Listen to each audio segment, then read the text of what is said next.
Halo semua, Assalamualaikum warahmatullahi wabarakatuh. Kembali lagi bersama aku Laila di sini. Kali ini aku akan bercerita tentang salah satu kisah yang terjadi di masyarakat. Banyak orang yang mengalaminya, banyak orang yang berani mengambil keputusan, tetapi banyak juga yang memilih bertahan. Cerita kali ini aku akan menceritakan tentang salah satu cerita di antara mereka. Tanpa menunggu lama, mari kita mulai. Dulu semua orang memuji Rania. Istri yang baik itu seperti kamu, kata tetangganya.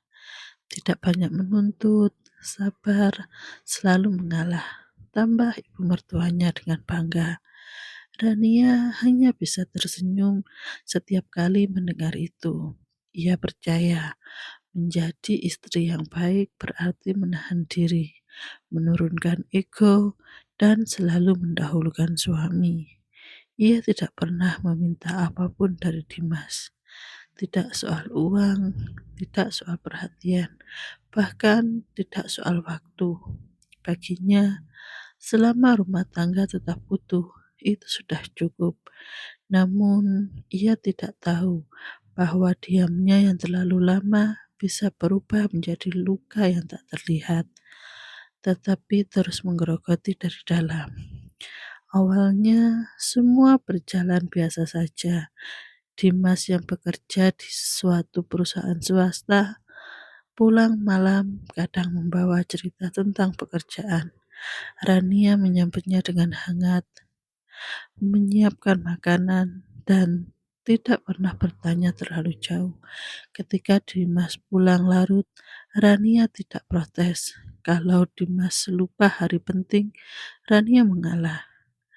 Kalau Dimas mulai berubah, Rania memilih diam dan menelan pil pahit itu sendirian. Sampai suatu hari, batas itu benar-benar dilanggar. Temanku mau main ke rumah ya, kata Dimas singkat lewat pesan. Rania tidak keberatan. Ia bahkan memasak lebih banyak untuk menyambut tamu tersebut. Namun saat pintu terbuka, yang masuk bukan hanya teman kerja biasa. Seorang perempuan muda berpakaian rapi, tertawa lepas di samping Dimas, seolah rumah itu memang miliknya juga. Ini Siska, rekan kantor, kata Dimas dengan santai memperkenalkan wanita yang duduk di sampingnya. Rania mengangguk, silakan masuk. Ia tetap tersenyum, tetap sopan. Tetapi menjadi Rania yang selama ini semua orang kenal. Tapi di dalam dadanya ada sesuatu yang mulai retak. Hari itu bukan yang terakhir. Siska mulai sering datang. Awalnya seminggu sekali, lalu 2 kali, sampai akhirnya hampir setiap hari. Dan yang lebih menyakitkan, Dimas tidak lagi berusaha menyembunyikan apapun darinya.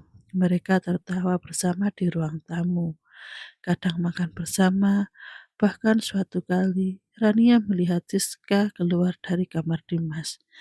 Tangannya bergetar hebat. Ia ingin marah. Amarahnya memuncak, ingin berteriak.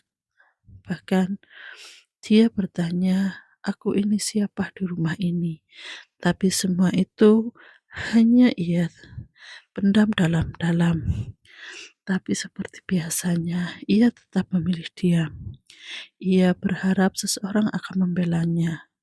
Ia berharap ibu mertuanya, Bu Lastri, akan menegur Dimas, putranya yang kini sudah mulai terlalu berjalan di luar jalur yang seharusnya, dan memberinya nasihat mengingatkan tentang batas. Namun yang terjadi justru sebaliknya.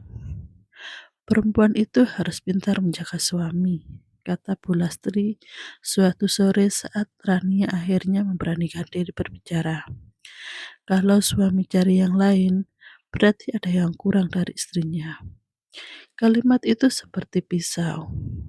"Ibu, dia membawa perempuan lain ke rumah," kata Rania bergetar di depan saya. Bu Lastri menghela nafas, seolah itu hal biasa. "Ya, kamu jangan terlalu kaku. Laki-laki itu butuh hiburan." Rania terdiam. Untuk pertama kali dalam hidupnya, ia merasa benar-benar sendirian. Hari-hari setelah itu terasa semakin berat. Dimas semakin semena-mena. Ia tidak lagi meminta izin, tidak lagi menjelaskan, bahkan tidak lagi peduli apakah Rania makan atau tidak, sakit atau sehat. Rania tetap memasak, tetap membersihkan rumah, tetap menjalankan perannya. Tapi kini semua terasa kosong. Ia seperti bayangan di rumah sendiri, tak terlihat, tak dianggap, tak dihargai pula. Dan yang paling menyakitkan adalah ia mulai kehilangan dirinya sendiri. Pada suatu malam, semuanya mencapai titik akhir. Rania duduk di kamar, mendengar suara tawa dari ruang tamu. Dimas dan Siska lagi-lagi bercanda, seolah dunia hanya milik mereka.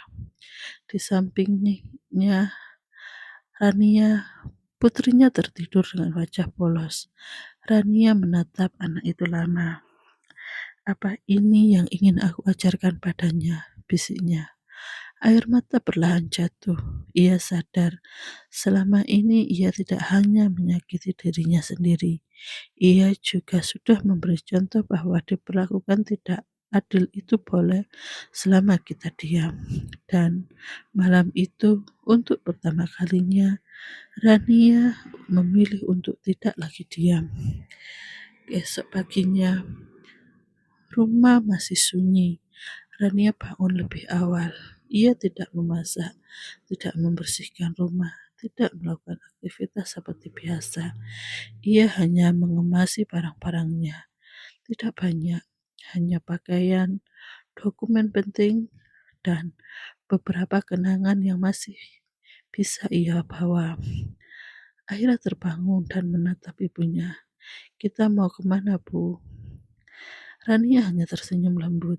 "Kita mau cari rumah kita sendiri, tanpa drama, tanpa teriakan, tanpa pertengkaran." Rania memilih pergi, meninggalkan rumah yang selama ini ia rawat, tetapi tidak pernah benar-benar menjadi miliknya. Awal kehidupan baru tidak mudah. Rania menyewa kamar kecil di pinggir kota. Uang tabungannya tidak banyak. Ia harus berpikir keras untuk bertahan. Namun, untuk pertama kalinya, ia merasa tidak ada suara yang menghakiminya, tidak ada tatapan merendahkan, tidak ada rasa takut setiap kali pintu terbuka.